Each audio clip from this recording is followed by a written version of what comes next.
Even though Stardew Valley is an amazing game, there are still some things that really grind my gears. One of them is the Return Scepter.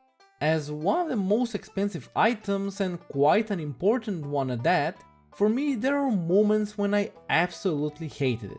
For example, you reach level 99 in the mines or level 9 in the volcano dungeon, and you accidentally use it, and bam, you're back to the farm.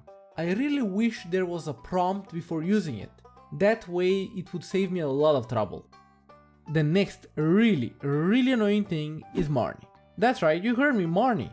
Marnie is completely lazy. Most of the time you can't even visit her to buy food for the animals, so they starve on the farm.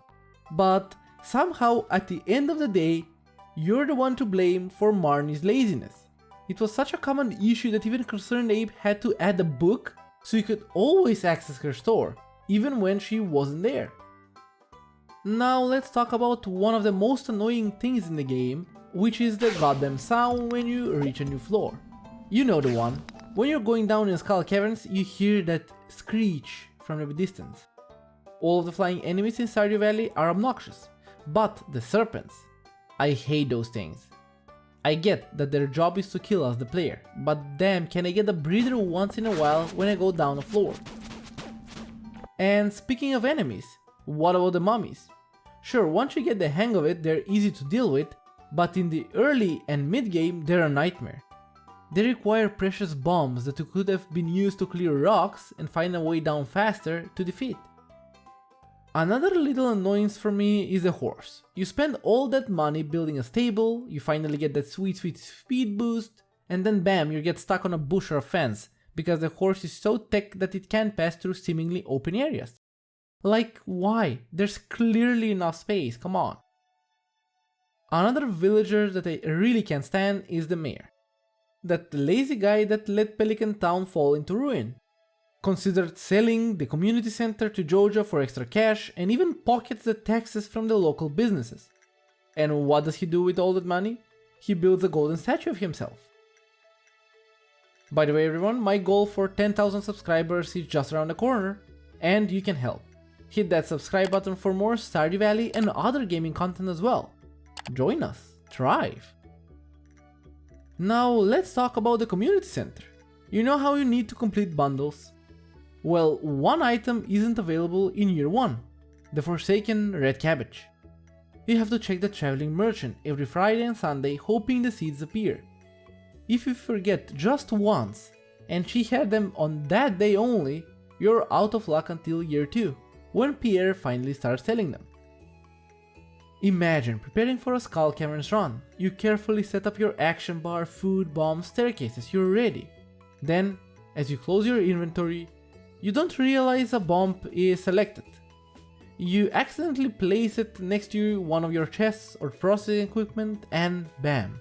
You just watch in horror as your machines go poof. Sure, you could reset the day, but what if you had found some rare items? Would you still do it? Next up we have the Junimo card. This is one of the most nerve-wracking moments in Stardew Valley for me. The time spent trying to pass those levels, painful. And don't even get me started on that whale level. With its bubbles, come on, why is it like that? Now here's another classic. You pick your freshly grown crops and go to Pierre to buy seeds to replant them. Only to realize it's a Wednesday. Come on Pierre, like why? Now you have to go all the way back to the farm staring at your empty fields. And then there are the magma sparkers in the volcano dungeon. If they hit you with their charge attack, you get burned and slowed down. If you're already low on time, that one hit could ruin everything. Speaking of shops, why is Georgia Mart closed during the festivals? You'd think they'd want to capitalize on being the only store open while Pierre is out there partying, but nope, no seats for you. Now imagine, you're gearing up for a Skull Cavern run. You wake up early, grab your supplies, and then you have to wait for Pam to make her way to the bus. You watch as she slowly strolls down the path, chugs a beer, and finally gets to the bus. This is a real nightmare. Oh, and what about accidentally eating the wrong food? you just use the magic rock candy, hoping for the best run ever. You start fighting, losing health as you go down, and decide to heal. But instead of using a life elixir, you eat another buff food by accident. And with that, all of your magic rock candy buffs are now gone. That's a true pain, come on. Or imagine you're making great progress in the Skull Caverns. You reach floor 99, you're one floor away from meeting Mr. Key. And then 2 AM hits, you forgot to watch the clock, and you pass out just as you find the stairs. That's just soul crushing. Have you ever sold all your crops to Pierre, bought more seeds and then realized you mistimed it by a day? The next season rolls around and you just watch in horror as all of your hard-earned gold wilts away. After ages of searching, you finally find a dino egg. And out of habit you rush to the museum and donate it, only to realize your mistake afterwards. You should have incubated it first, and now the hunt continues. Speaking of inventory nightmares, why do flowers stack so poorly? Different colors, different qualities, your free inventory slots just disappear. I really wish they stacked better. Another huge ripoff? That's Willy's boat. We use the most expensive materials to repair it, and yet he still charges us 1000 gold per trip. Couldn't we at least get a discount? Come on, Willy. You're trying to reach Mayor Lewis. And let's not forget the spiral floors in the mines and Skull Caverns. Worst design ever. You spent way too long looking for the staircase, making your way towards the center of the room, just suffering the whole time. I hate this floor with a passion, like whenever I see it, my guts go churning. And what about fainting in the mines or Skull Caverns? If you faint in one of these spots, you'll be rescued, but at a price. You will lose some of the items that you had with you.